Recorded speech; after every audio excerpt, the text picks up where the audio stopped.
Welcome to everybody.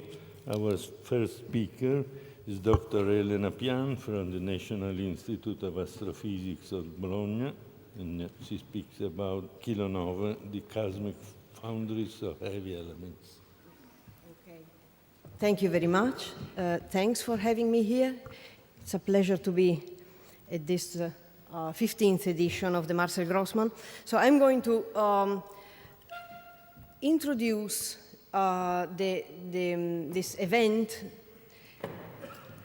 and the basic things we have learned from this mesmerizing observation in August last year.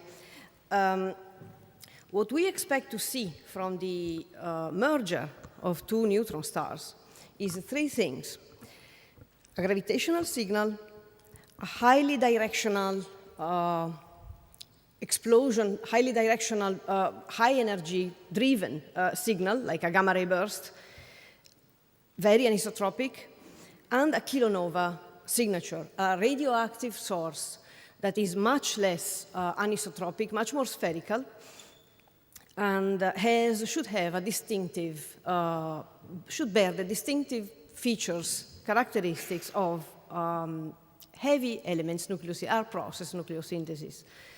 And so that short gamma ray bursts exist, we know, we've been knowing for a long time.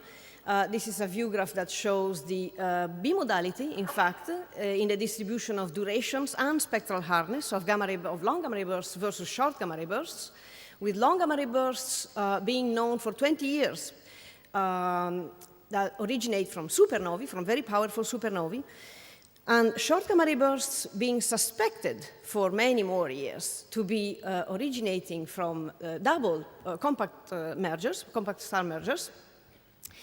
The evidence of this was manifold until last August, and one of the nicest statistical evidences is related to this distribution, cumulative distributions of various sources, various explosions, compared with what you expect from merger distribution. And as you see, the short gamma ray bursts are those that best follow what you expect to happen in the distribution, what you predict for mergers, for neutron star mergers.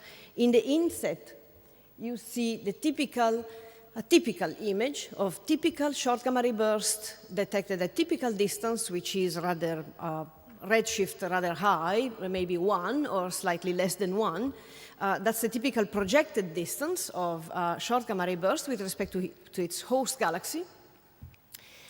And we will see, so short gamma ray bursts are in fact very often seen at measurable, at significant distance, projected distance from the nucleus of their hosts.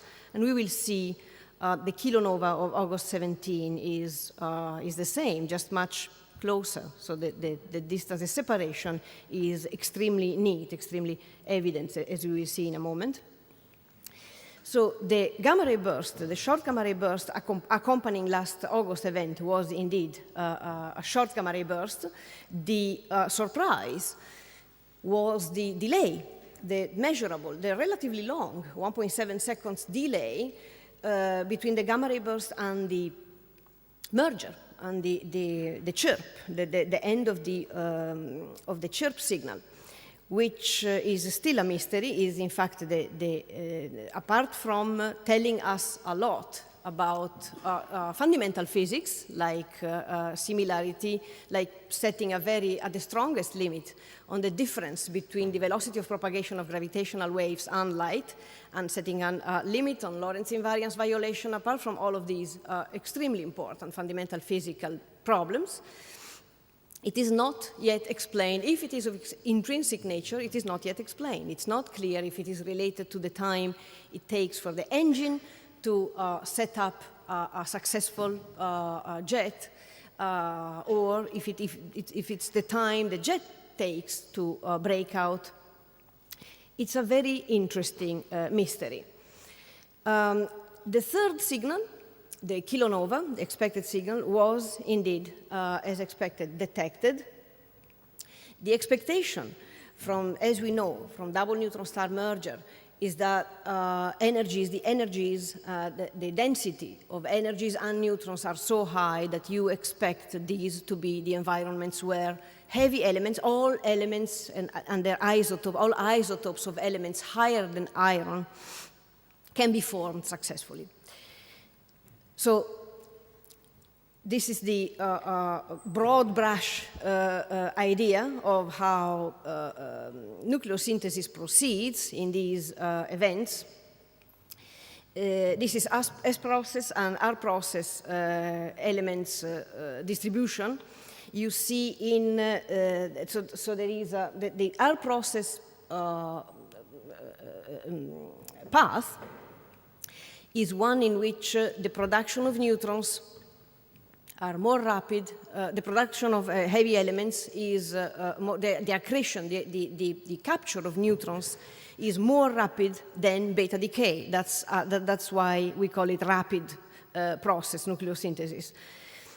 Beta decay competes with our process element formation. And in neutron star, double neutron star mergers, you reach the best conditions for this to happen. As you see in yellow is the qualitative distribution, the abundance versus atomic number that shows you the typical 3 peaks of our process nucleosynthesis. It was thought that supernovae, core collapse supernovae, not thermonuclear, core collapse supernovae, could be a good candidate for our process element formation, at least up to the second peak, up to atomic weight 130. In reality, it's been realized lately that this is actually very difficult. It's quite hard. Because, first of all, you reach energies, you reach the appropriate conditions for formation of these very heavy elements only in a fraction of these supernovae, where you have a magneto-hydrodynamic process that creates a powerful jet. However, the simulations, while all of this seems to work in 2Ds, the 3D simulations of core collapse, of the powerful core collapse supernovae, indicate that there is a magneto-hydrodynamic instability that develops during the collapse that slows down the collapse and makes heavy elements, high atomic number elements difficult to produce. The process, core collapse process is much less efficient than it was thought to be. So they are not as good candidates. Supernovae, core collapse supernovae, albeit powerful, for all of their energy and power, are not good candidates for our process, at least not for the heaviest elements. So neutron star mergers actually truly remain the only good candidate, the only environment. And this is the idea is not new. The idea was proposed more than 40 years ago. There are various papers, Latimer and Schramm, Eichler in '89, Eichler et al. In '89.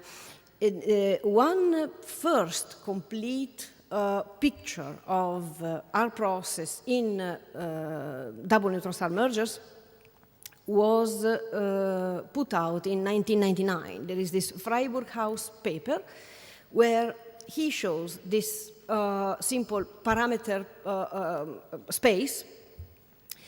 The gray area in this picture indicates roughly, there has been progress, of course, in almost 20 years, but roughly this is the ballpark of neutron star merger conditions. These are not the densities and temperatures of the neutron stars. This is the ejecta, of course. It's the evolution of the main parameters, density and temperature, in the very early phases of the dynamics of the ejecta immediately after the merger. For various proton to nucleon ratios, this is important. You see 3 depicted here. The YE parameter controls the number, the percentage of protons with respect to the total number of nucleons, protons plus neutrons in the environment. And we will see it's a critical parameter, in fact, in the kilonova description. This is until 2013, it had been very difficult to observe, to find even a small evidence of these sources, because they were known, and we now know for sure, to be faint with respect to the afterglows, the optical and infrared afterglows of short gamma ray bursts. Afterglows, short gamma ray bursts have afterglows. They have been detected almost immediately after their localization, but they are very bright, just like the afterglows of long gamma ray bursts. And they, just long gamma ray bursts, afterglows outshine their supernovae that originate the gamma ray bursts. These afterglows, short gamma ray burst afterglows, outshine the kilonovae. This is the first evidence 5 years ago. You see the infrared, the big infrared dot in this light curve that stands out, that deviates significantly from the infrared monotonic steep power law decay, was thought to be due to the kilonova, to be produced by the kilonova. It has been modeled according to the wisdom that time with two curves created due to kilonova produced by between 100th and 1/10th of a solar mass of ejecta. And more or less, the point is where you expect it to be. There is no spectrum corroborating this photometric point, so the detection remained tentative. In August last year, thanks to Virgo joining the network with LIGO and being locked in the interferometry, the gravitational signal due to the double neutron star merger was pinpointed with much better accuracy than all of the gravitational signals found before in 01 and 02, as you see from the comparison of the banana-shaped error boxes of these gravitational waves. The two yellow ones are the two obtained with the 3 interferometers reciprocally locked. And it's not a small error box. Compared with gamma ray burst, we came from gamma ray burst science, where you actually can do successful follow-up, electromagnetic follow-up of gamma ray bursts, follow-up of the afterglows, only if you have arc-minute size error, or at least sub-degree sized error boxes. In this case, as you see, this error box is very many dozens of square degrees, so it's not small at all. So the critical parameter, the critical help came obviously from knowing the distance of this event, that unlike for gamma ray bursts, from the typical gamma ray burst, is very small, because the distance was predicted. The signal, the gravitational signal, offered a prediction on the distance of less than 50 megaparsecs. So this figure shows the error box tiled with the small squares that you see here are the field of view, of a small telescope, a 1 meter telescope, typical 1 meter telescope. It was not uniformly tiled, but the telescopes tried, the searching telescope tried to target the brightest galaxies, namely to follow the probability that a galaxy hosts a merger. So they targeted the brightest galaxies. And the source was eventually found, in fact, quite rapidly, within not even 1 day of the merger, of the gravitational wave merger, the gravitational signal detection. At about 10 arc seconds projected distance from the nucleus of this lenticular galaxy at 40 megaparsecs, The follow-up showed light curve, multi-wavelength light curve. Here, of course, I will focus on the optical and infrared, those that are due to kilonova. There was X-ray and radio detection delayed with respect to the explosion that is attributed, that can be exclusively attributed to the afterglow to the gamma ray burst afterglow. The optical and infrared emission didn't have the characteristics of an afterglow at all.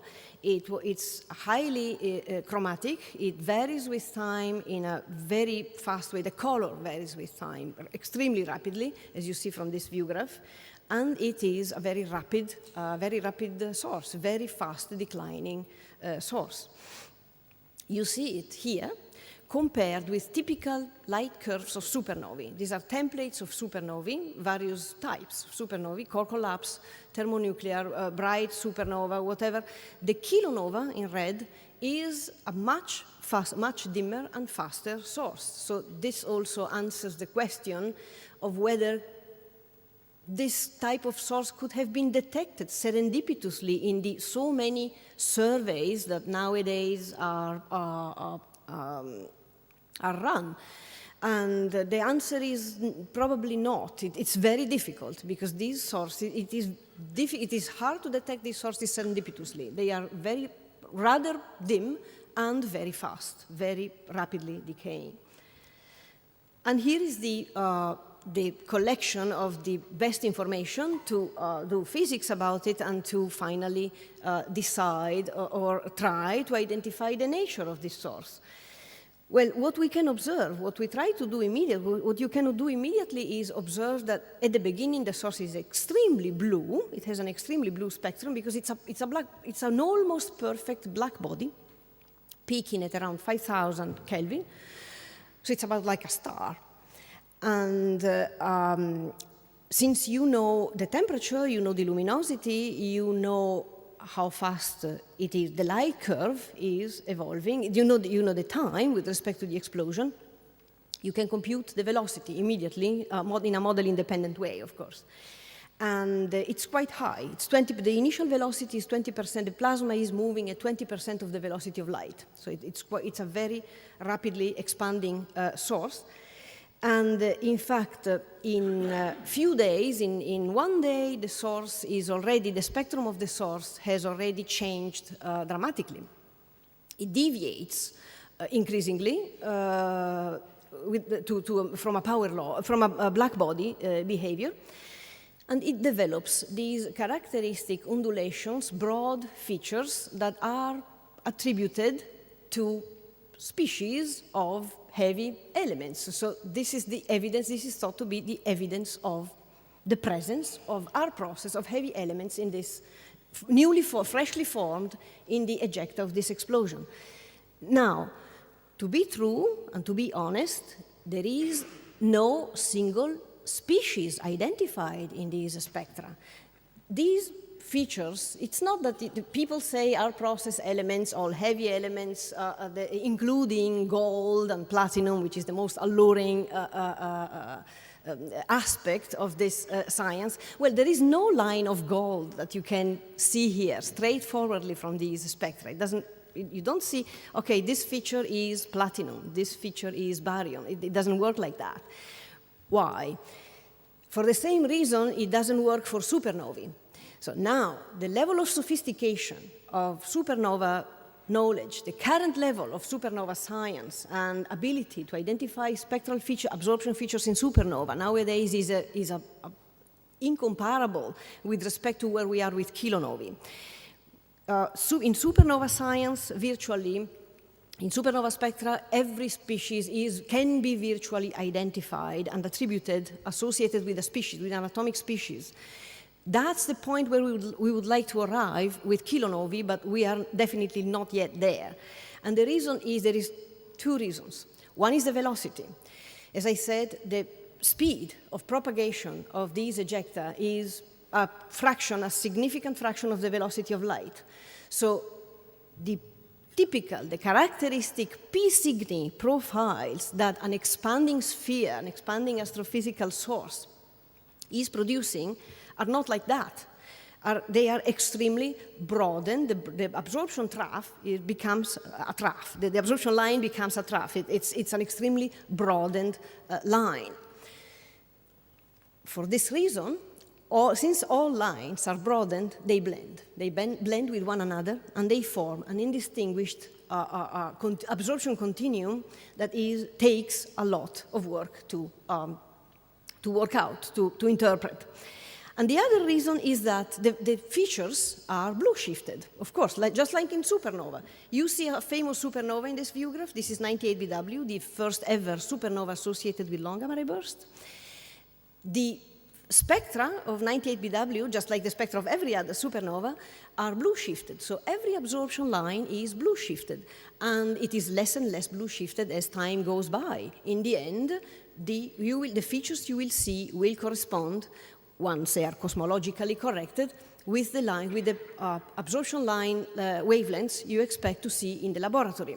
But at the beginning, during the development in the photospheric, so-called photospheric phase of the supernova, when the supernova has just exploded and the photosphere, the plasma is expanding and the photosphere is receding, you see blue-shifted absorption lines, which makes them difficult to identify because you don't know what's the velocity. You can only guess. You know where to expect the line if it was just cosmologically red-shifted, but this extra blue shift that you don't know the velocity of makes it difficult to identify the line. That's where we are with kilonovae.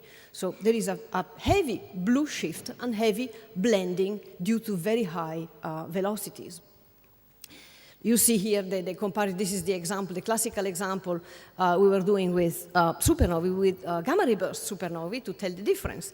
Gamma ray burst supernovae are just type 1c core collapse type 1c supernovae, just like the others, just like type 1c normal, regular type 1c supernovae, just much more energetic, namely with much higher photospheric velocities. So the atomic species you see in type 1c supernovae and in gamma ray burst supernovae are identical, are the same. They just don't look the same because of these high velocities I was mentioning. So with this is exactly the problem we have with kilonova.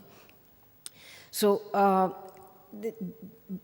barring this very important observational practical problem, what we expect from kilonova itself may be a complicated object, a complicated beast.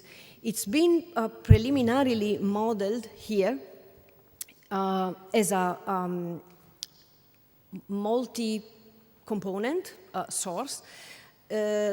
Simply speaking, there's a prompt, very rapidly formed so-called dynamical ejecta component that forms more equatorially, and a slightly, somewhat, some milliseconds delayed, more polar component called post-merger component. And they are color-coded here. The dynamical ejecta are red, and the polar component is green. There are two, is green and blue. The polar component is thought to be more poor in heavy elements, so-called, as people say, lanthanide-free. Namely, it has a lower abundance of lanthanides, which makes the component less opaque. The dynamical ejecta are more lanthanide-rich, so the YE parameter is smaller. The parameter that controls the number of the percentage of protons is smaller. And this component is more opaque, is more absorbing. Why do we need this construction? Because it is virtually impossible to model the kilonova spectrum with one component only. It is just marginally acceptable. One component only is just marginally possible, marginally acceptable. Why is that? Well, the problem is, if you look at the first spectrum here of the series, these are spectra. The spectra are the models. The data here are photometric data. The black dots, the black points are just photometry. So if you look at the photometry of the points, if you try to fit the optical points with one component only, so look at the blue component, the blue model. The blue model is not sufficient. to produce the red points, the infrared. If you try to fit the red points, the infrared points, with a single component, then you produce it, but you underproduce the optical. If you try with the same red component to fit the optical, you overproduce the infrared. So it is very difficult with one single of these three red, green, or blue components to fit with one model only all the data. You need the data and the variability, the extreme chromaticity of kilonova seems to require more than one component.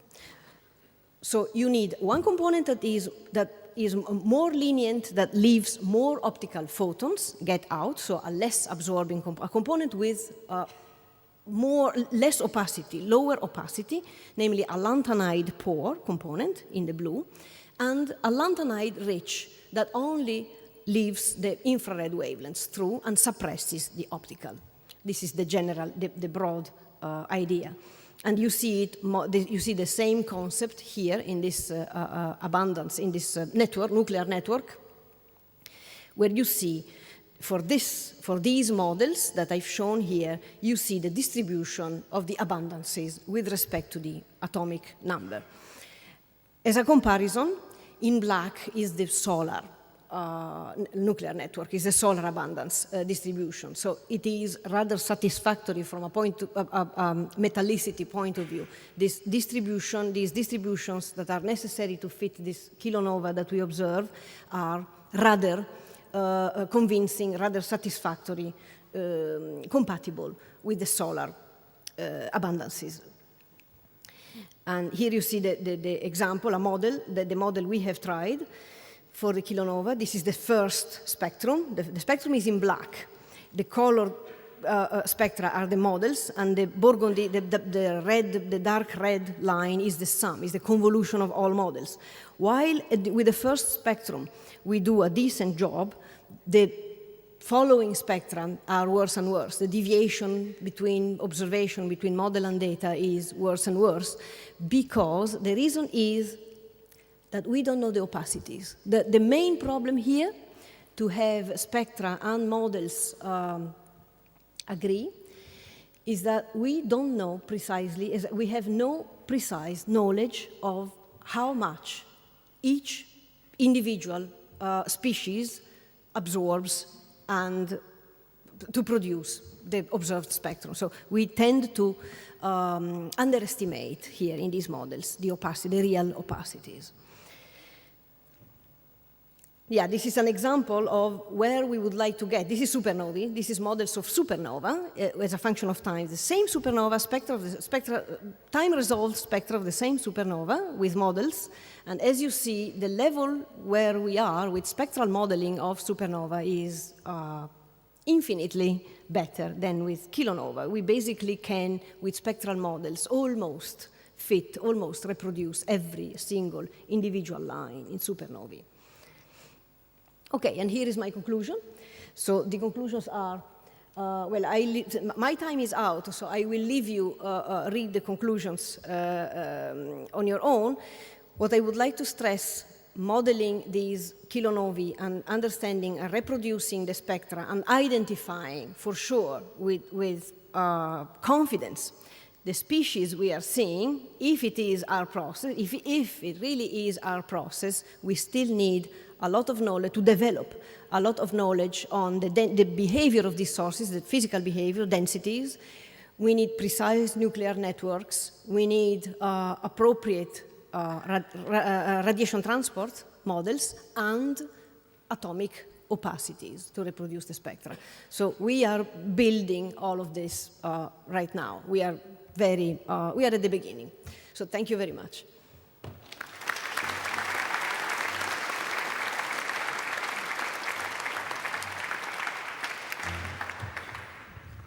Question?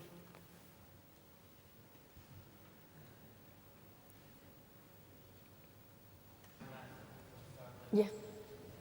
So it has been proposed that in this merger, the remnant of this merger is possibly a long-lived, it's not a prompt black hole.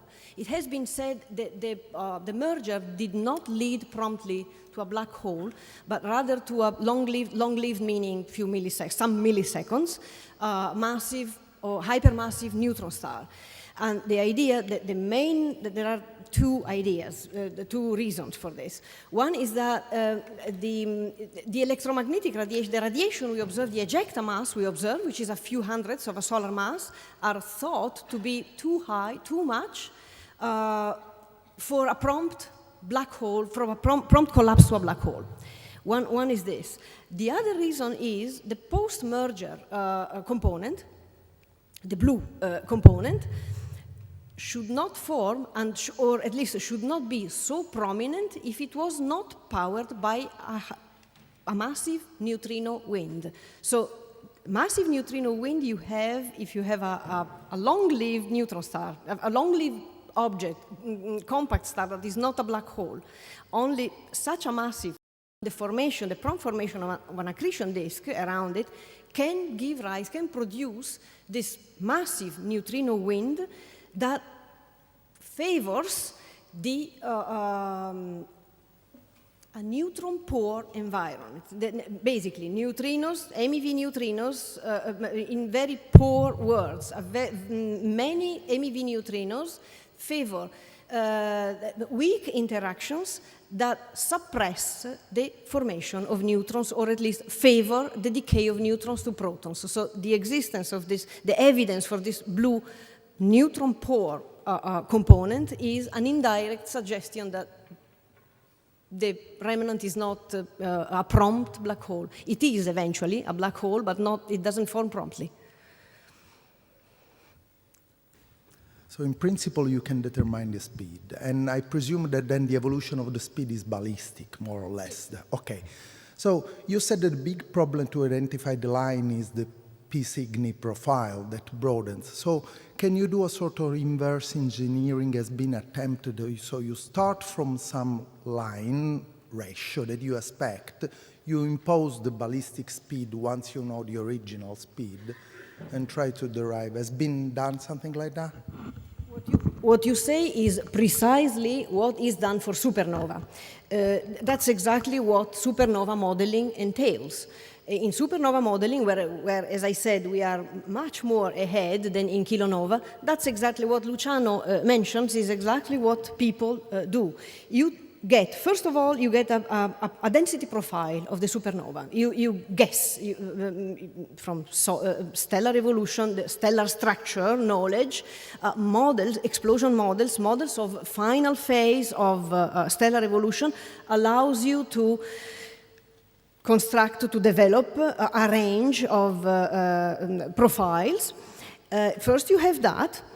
Then you have a velocity. The density profile also helps you defining the velocity, a velocity guess. You have a radiative transport model, and you construct the dynamics of your system. What you need, what is different in kilonova is clearly the nuclear reaction network, which is completely different from supernova. The only similarity is that they are radioactive sources, and it ends there, because the nucleosynthesis is completely different.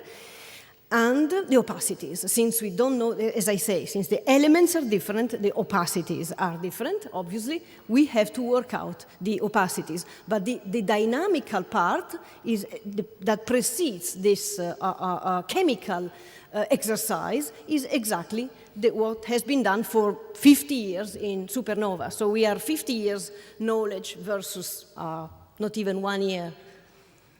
There is no question. Let's thank Elena again.